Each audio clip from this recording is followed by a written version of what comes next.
mga pamangking.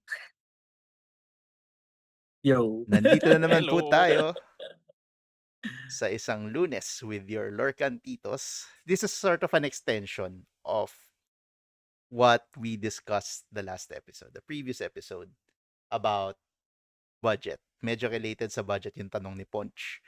So, ayun nga, this is an extension of that in where we're steering you in the right direction and presenting you with some budget decks. Such wordplay. Wordplay. Austere. Amazing. Austere. Sa mga hindi nakakaalam ko na ibig sabihin ng austere, it just means simple or basta it's something about being frugal. Anyway, Ian, I guess let's just discuss to the rest of the people kung ano yung mga rules natin, how do we define budget decks in this episode. The rules. No? So we tried as much as possible to get the decks below $20. No? So below 1,200. Which I think is very it's respectable. Actually, So spoiler alert, may mga decks that even went way below that, half that. So, well, again, it's the the Dreamborn being the cheap. Dreamborn pricing na But weird. it would probably be roughly around 1,000 yung iba. No? So we didn't skimp on the rarities as much as possible. We wanted to include as many rarities as possible. So this is not actually Purkana. Yeah. So Purkana is just using commons and uncommons for Different the format. Yeah. different format siya. Again, there's no set format trend for Purkana. People have been trying. Pero so far, they said that the pool is too small for them to make it. So maybe in the future. No? And one important rule is that we tried to avoid chase cards as much as possible. So yung mga cards that are relatively cheap, like docs are becoming cheaper, but at the same time are still very hard to find. So meron tayong mga cards na mura lang, okay siya sa deck, pero mahirap hanapin. And we took into consideration the ability to find these cards. The balance. Para kahit papaano, kung gusto niyo talaga makapag-start na agad right away, then you can move forward with it. Okay, so without further ado, we have our first deck, no? Which is me. Ako yung gumawa nito. No? So we have the budget ES locations. So this is an offshoot from an old style of deck since set 6, set 7. Yeah. No? Actually, mas so viable siya super. nung set 6. Sobrang lakas niya. Well, I think it's still viable now. It got a MS few. Steel. It got a few upgrades. No, so the main cards of this deck is generally just get a bunch of locations out as much as you can, and then quest with a very very big John Silver greedy pirate. No. So again, John Silver, yung ability niya is, so it's a 3-cost inkable 3/3 1 lore, and yung ability is for every location in play, he gets +1 lore and +1 resist. So talagang he can get really tanky and really so big hard to in questing, no? So the main game plan of this deck is to really just get as much locations again in play as much as you can, no, and then get a John Silver as early as you can. So the locations in themselves, they still provide some utility. So of course, yung Hidden Cove, adding +1 strength and +1 willpower is super great on some of the bodies, like on Hook. Now you can kill Hades, you can kill a Lexington. Hindi na siya nabibitin, no? Happies can now punch a little bit higher than their weight. No? But I think the tech card here that people might want to look at is, of course, yung Goofy set for adventure. So just drawing cards is great. No? So Goofy ideally should go into locations such as yung White Agony Plains, where the more characters are there, magkakaroon siya ng mga lore pips. So having everybody congregate at the White Agony Plains can get you a lot of lore really quickly. So Ursula is there to snipe out annoying songs like Thunderbolts, MMS, and UTS if possible. Now, Clara is just there to generally draw you Draw. cards, Yeah. no? Yeah. And John Silver, with a good choice, yung Cook can prevent big characters from swinging into some of your locations, no? So key cards here, of course, yung locations is yung Illuminary Tunnels, which we discussed way back. So it makes your locations a bit cheaper. You can now kind of spam them away if you want to. No? And then, of course, gains more lore The if more there are more location. locations in. So the Daisy is there to help you draw more cards. The ink requirement for this one is a little bit low to the ground. So you don't really need a lot of ink. So there's pirates there to help you with the pirate parang the pirate requirement for Daisy. So Hook is there till the John Silvers and of course Daisy herself. Now, this deck would have been super great with docks as well. So if you are able to find them, then you could put them here.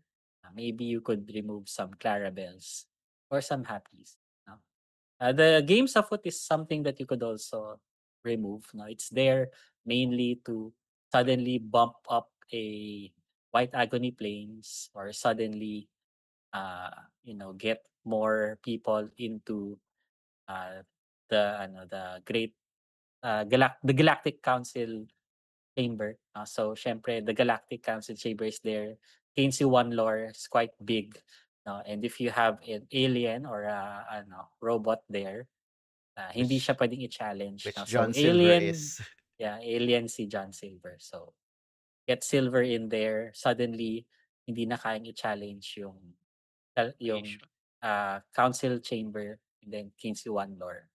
Of course, problem nitong deck na to is that um, pretty small, no? But if it chains together, then malaki rin yung kaya mong makuhang lore talaga. The mine is there simply because it's an efficient location. It gets better with more Yeah, dwarves, kaya si yung the Doc mas night OP. More dwarves. Kaya knights. ideally yung dock talaga. So the 4 docks and 4 happies would be ano dyan. So room for upgrade is of course yung Clarabelles can be replaced by the docks. But definitely the goofies are something that would make me want to play this. Of course, you have the cannons to remove pesky two Aggro drops, pieces. aggro pieces as needed. So, yun yung general game plan, and I think it's a solid choice for people to choose. No? So the deck generally just falls under like 8.24 USD, Yeah, which is very kind cheap. of like 500 Yeah, pesos. that's No? pretty much 500 pesos. Yeah. The only thing na medyo mahirap hanapin dito, I guess, would be the daisies. Yung goofy Kasi din. no, goofies marami. Yeah. Just ask people and they will have. Ang daming tao nagbukas ng Fabled. Yung Daisy na siguro yung pinakamahirap, but ask the right people, they'll probably have a set. So Okay. yun yung una natin deck, yung ES locations. We have another one. Another one, the purple version, the amethyst version naman, which is what I made. Now, game plan is pretty much the same. You still rely on John Silver, but it now has it leans into the alien characteristic more. Kaya meron tayong Lilo Best Explorer Ever na nakalagay din dyan. Kaya medyo mas mahal ng konti yung deck na to. Still pretty much the same. Spam locations, get your John Silver out and make him grow big and strong. And quest away. Although, yung difference neto dun sa Emerald is hindi kagaya nung Emerald na may Ursula, since wala tayong access sa Ursula to snipe out songs, we're gonna have to rely on good old-fashioned resist. Most of them are pirates naman. As you can see, it's Mr. Arrow, it's Billy Bones, and Billy Bones also has some item tech na pwede niyang gawin. Nakikita nyo din dito, there's this really weird legendary that is there. The, the genie, the trickster genie. And of course, yung kanyang shift target na genie na na dragon. It's because genie enables a weird niche strategy, or sorry, tactic that you could employ if you're able to pull it off. It's because kapag nalabas mo siya, whenever you play a card, you draw a card. So inaasahan mo yung Illuminary tunnels have reduced the cost of your locations enough so that they're really cheap, or in the case of Zootopia and the fairy ship, the one drops free. So kapag nalabas mo si Genie, na shift mo siya into the Small genie. into the small Genie. When you have locations, you just pretty much draw, play until you have a bunch of locations. And again, it's a fun strategy to try to pull off, but still, the main game plan is to rely on John Silver.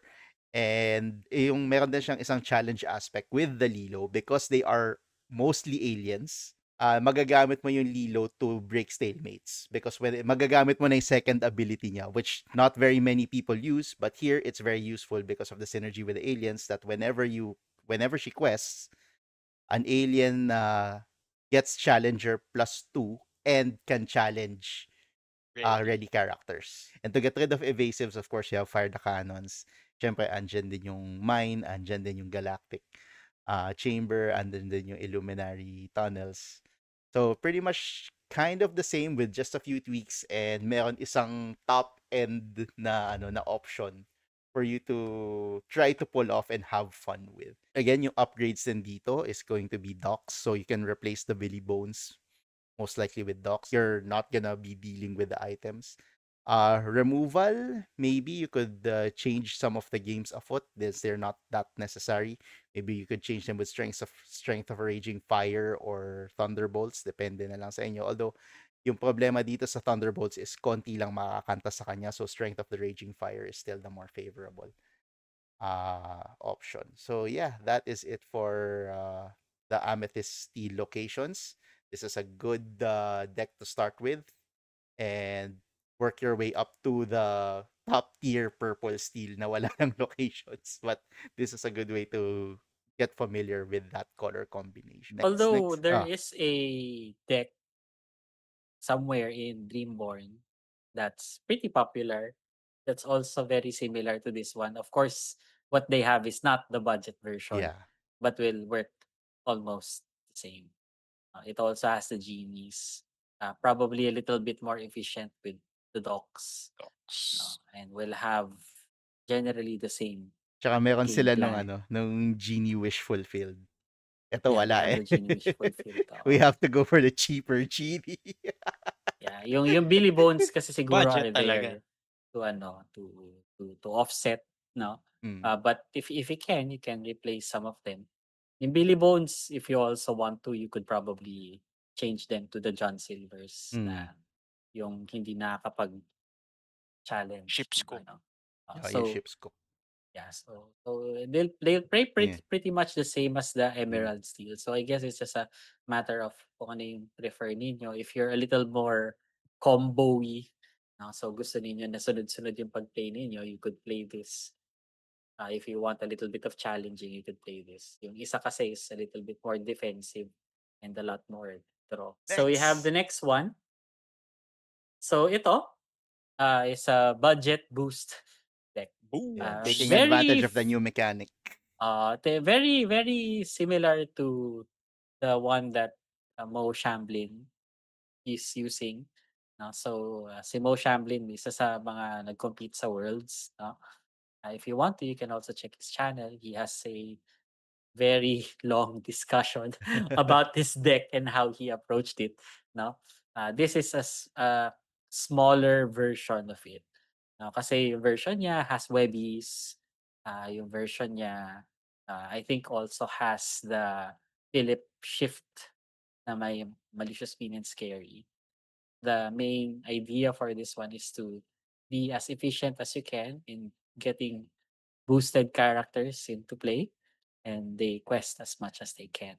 So it's a little bit more speedy in a sense, no, na medyo may pagka-aggro siya by having the Cursed Merfolk, by having the Flynn Riders, no, and then the Merlins. Just keep on questing. The Megara, once boosted, was also very strong. Dolores to keep you your hand Drawing. generally there. The Lina is there maybe to act as a quote unquote no extra lore at the end. These cards generally cost nothing. And then the clinchers here are actually si Magica Dispel and then the magical maneuvers. No? So, yun yung konting tech na meron tayo. So, ano bang ginagawa nila? So, Magica Dispel, when you play her, you can actually return a character back to your hand. No? So, the idea here is that if you have a character na naka-boost, no? And when you return that character back to your hand, you actually also get Card the underneath. cards na boost mo. No? So you can probably boost some of them more than once. No?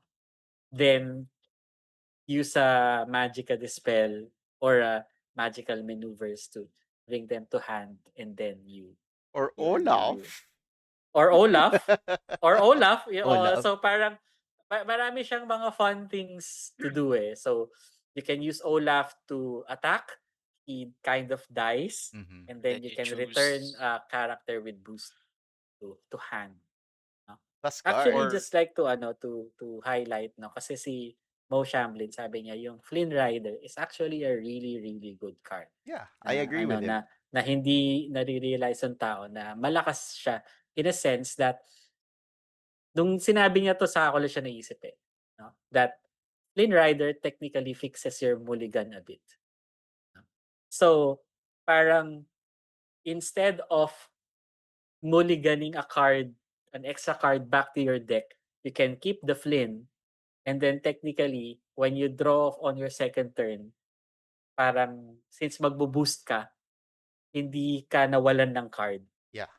Parang gano'n yung explanation niya. Which is a very pragmatic way to look at it. And of course, medyo ano siya eh, parang medyo wise din siya in a sense na, oo nga, parang you now have more cards than your opponent because the top of your deck technically isn't counted. Parang gano'n, no?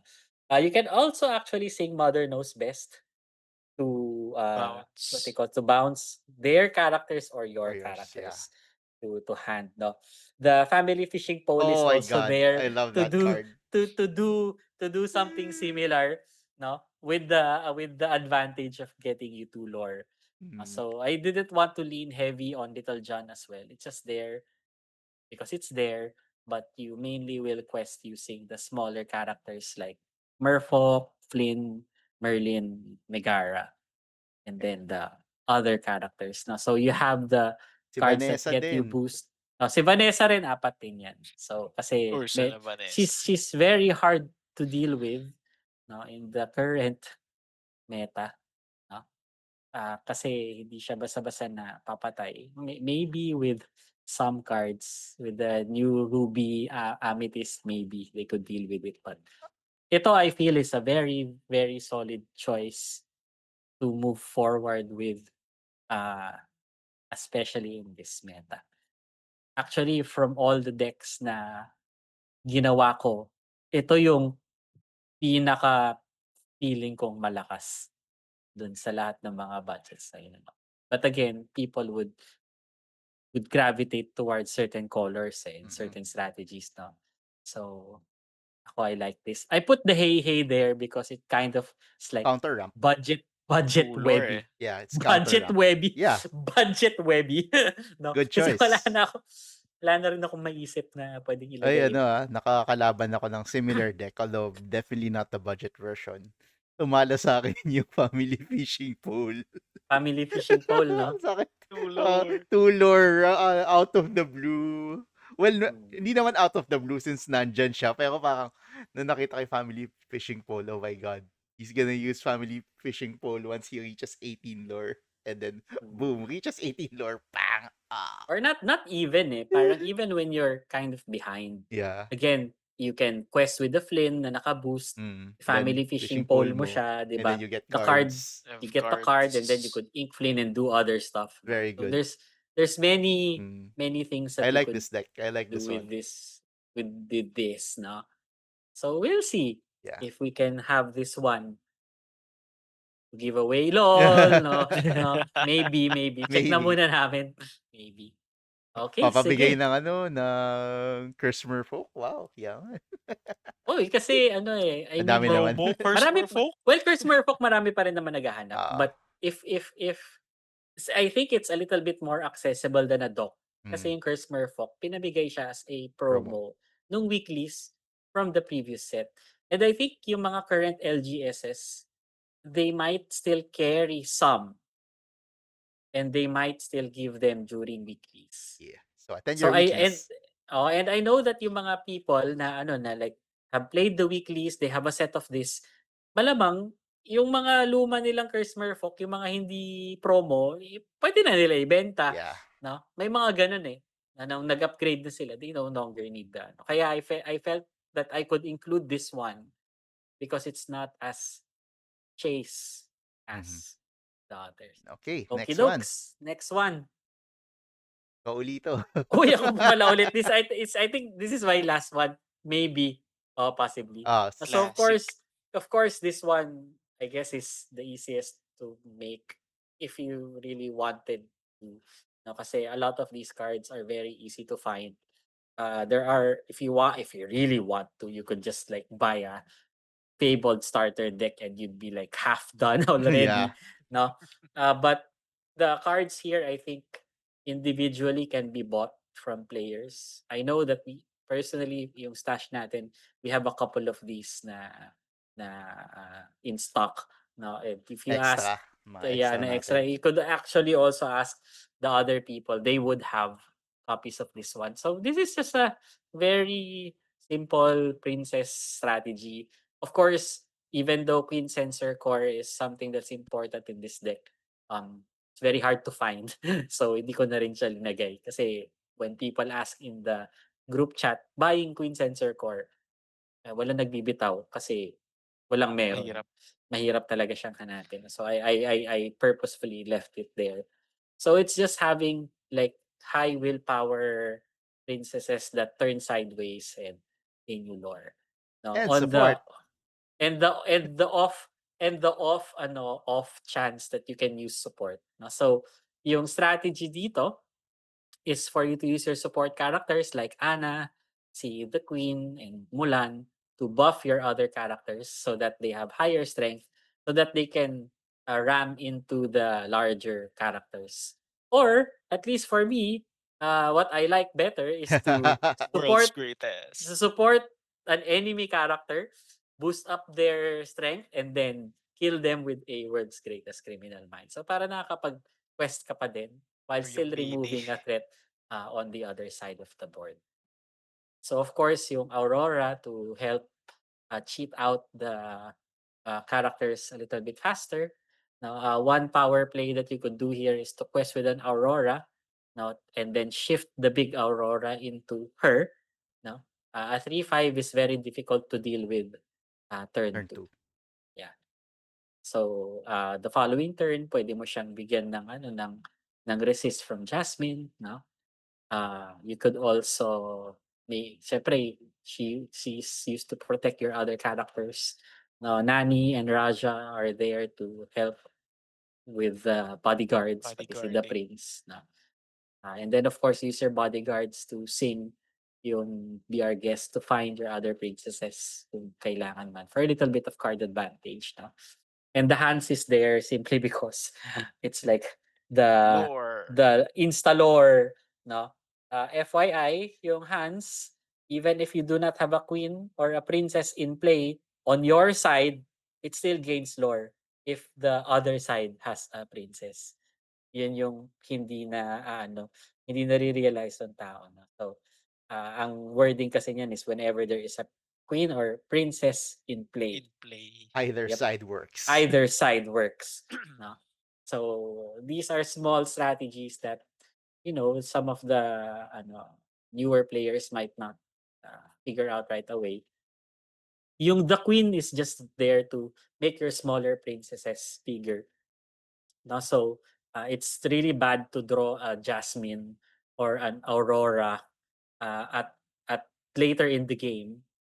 But if you have the queen there, you could discard it, get the bigger Yeah. ones, no? Na posibleng namatay in an earlier turn. Coming in at around 7.44. A lot of these are very easy to find. Ito, feeling ko, you just ask one person, makakabuo siya. Mabibigyan kayo ng buong deck na eh. Basta nakapagbukas na siya ng mga... Basta matanong yung tamang tao, Oo. mabibigay sa inyo ng buo to. No? Extra pieces. Oo. Plus, marami nga ding yung reprints, yung mga Auroras, yung Yeah. Hans, Yeah. Mga yung, reprints. yung actions, Be Our Guest, World's Greatest. Very possible nga that you could just ask for the cards. kapag tamang tao yung tinanong mo, bibigay na nila yung iba dyan eh. Next. This is the last one, I believe. And ako gumawa nito, but it was inspired, of course, by Hans's main deck. This is a more budget version of that. And actually, budget na rin yung main deck ni Hans. And this is something that I actually tested. Unlike the other decks na it's all Fury, this one I actually tested. And it ekes out a win every now and then. But it is, of course, budget Ruby Amber Racers. And with the new cards na, yun nga, like Get to Safety and Horseman Strikes, Horseman Strikes, Time to Go, pushes it more to enable its game plan, which is to gain lore and draw cards with Sugar Rush Speedways. But to get there, before you can reach that, you can still, of course, quest. You can make the opponent lose lore a bit with Gloyd and with the one-drop Taffeta.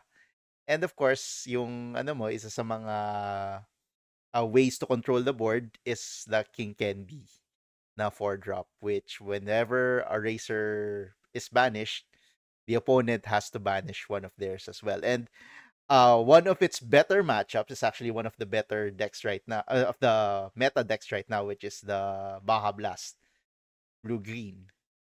Because they cannot do their board wipe when King Candy is in play.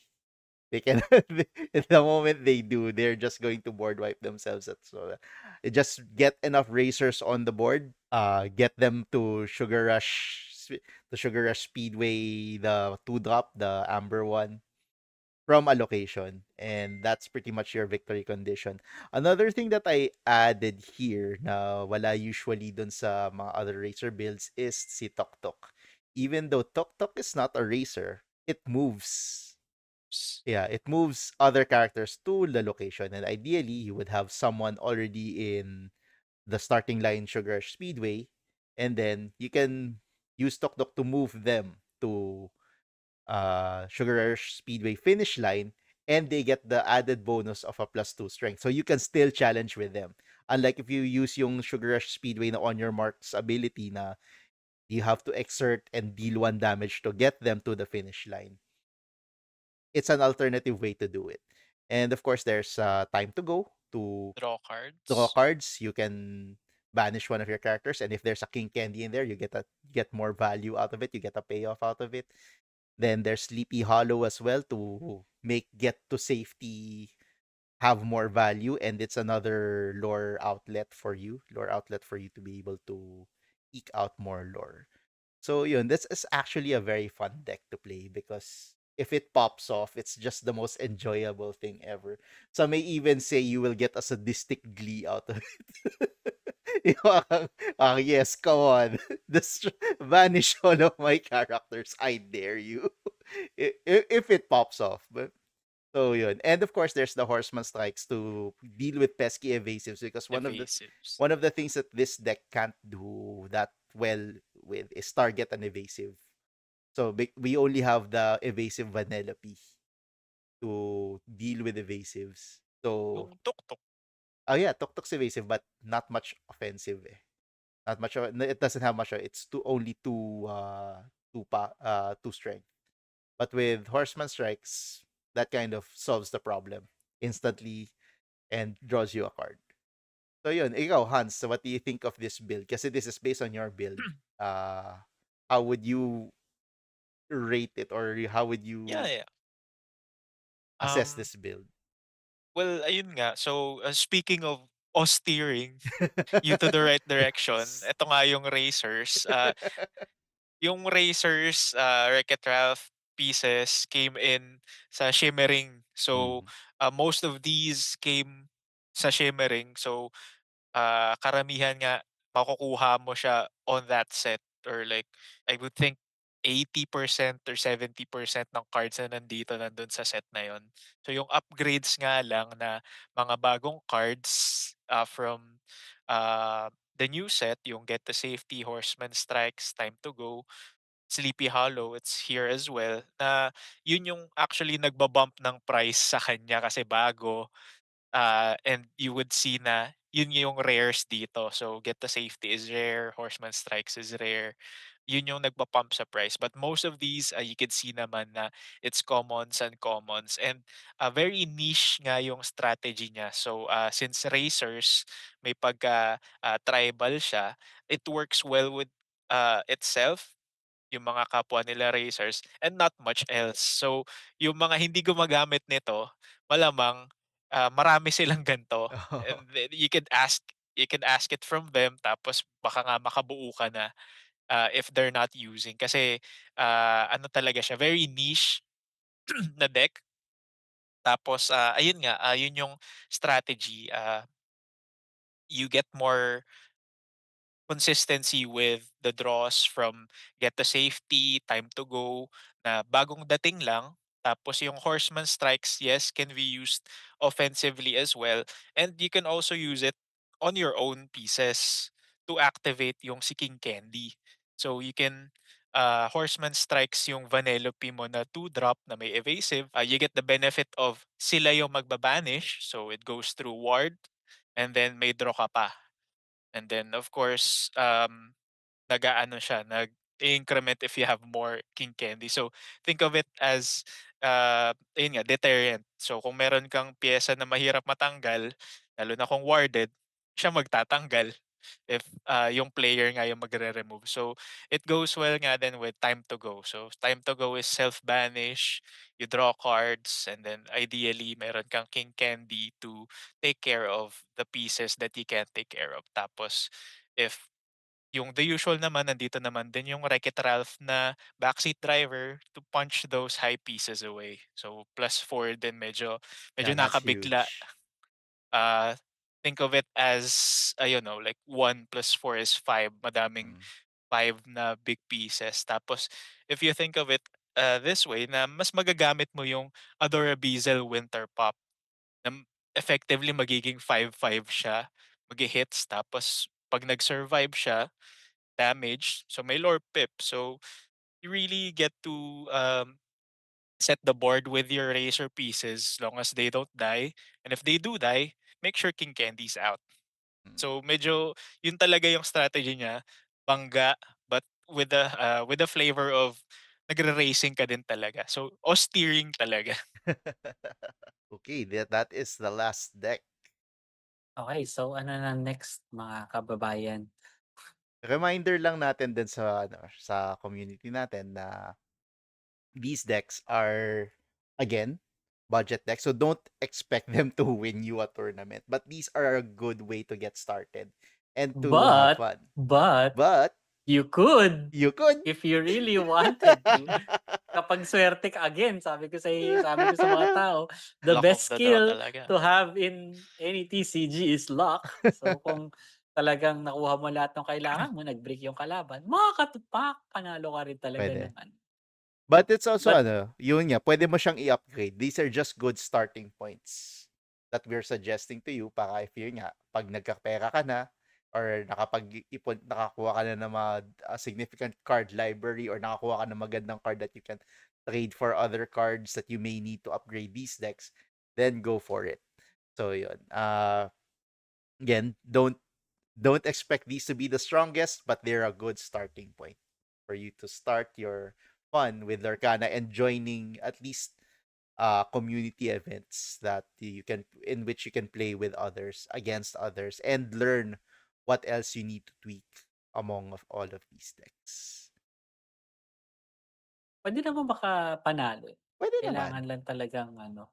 But again, this is like better than a pile of cards. Yeah. Or still better than A the starter. starters, Mhm. I feel.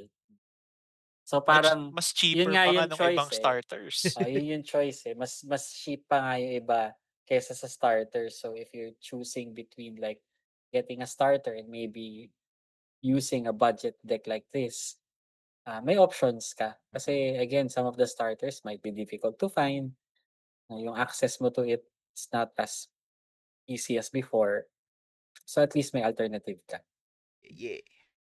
Okie dokie. Yun. So moving on to our next thingamajig, which is the It- raffle Actually, the raffle. from our community questions and Yes. stuff. Although this So- month isa lang ang nag-community question, which is si Ponch, no? Punch. Na sinagot natin. That's also why this episode also came to be because it was inspired by that. It was an extension of that. Pero yun nga, yung mga last month na hindi nanalo, yung bonus month nyo to be in the raffle is here. And because yun nga, yung na-announce na din namin na bounty before na kapag may natalo kayo sa amin, additional end na magkakaroon kayo na entry. And si TJ, I believe, is TJ, the one. nakadalawa. Nakadalawa. Natalo niya si Ian tsaka si Hans doon sa weeklies sa Mox and Lotus. Sa Mox and Lotus. So, So, nakadalawang meron siyang entry. raffle May dalawa entry. siyang entry ngayon. So, which has, and before that, syempre, pakita naman natin yung mga prize natin sa raffle. Dalawa uli yung idodraw natin. Itong pakita ko lang, itong Aurora pin. So, it's still Yan. this, And still of this course, Powerline t-shirt. yung pangalawang Powerline t-shirt natin. Ilan ba binili natin? Yung 4 ata binili natin. Di ba? 4? Basta 3, 4. 4. Kasi isa sa'yo, isa sa akin, and then dalawa to giveaway. Yun, dalawa to giveaway. Ayun. So, yun. Anyway, let's get started with the raffle. Raffle time!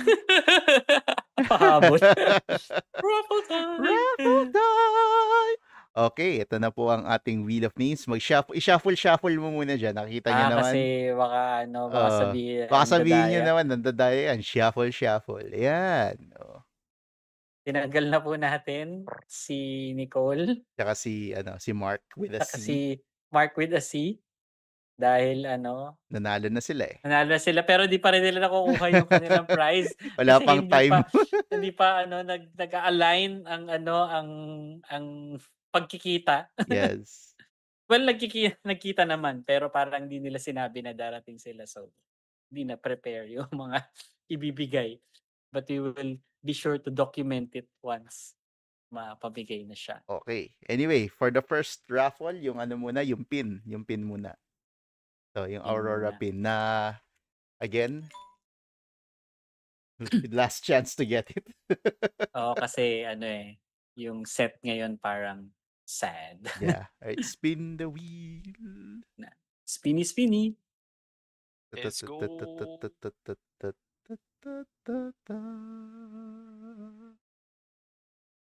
Ang bagal ng frame rate dito sa akin.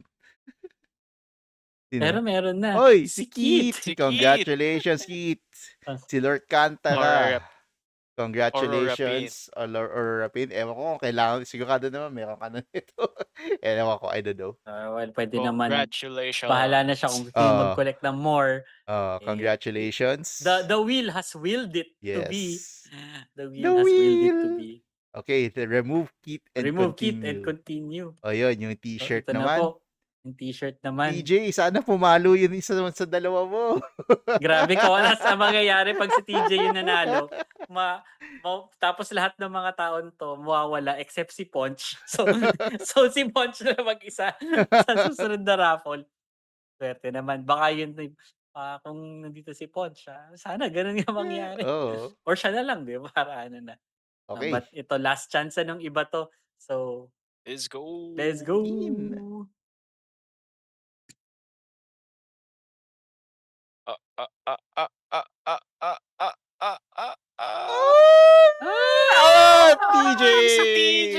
Congratulations, TJ.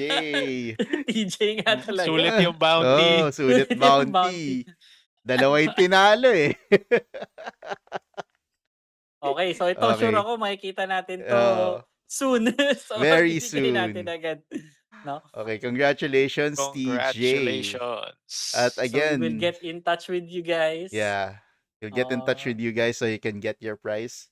Prizes. Magkikita-kita tayo sa events. And yun. Anyway, ayun, reminder Okay, lang so uli. saglit lang. Bakit? Saglit lang. Ano? Ang mangyayari dito is i-clear na natin sila. Oo, Di ba? tanggal na si Rimo, Tanggal tanggal na si si JC, Si JC, wala na to, wala na yan. O, si Rod. wala na rin tong mga to. O, so si Pod siya lang iiwan.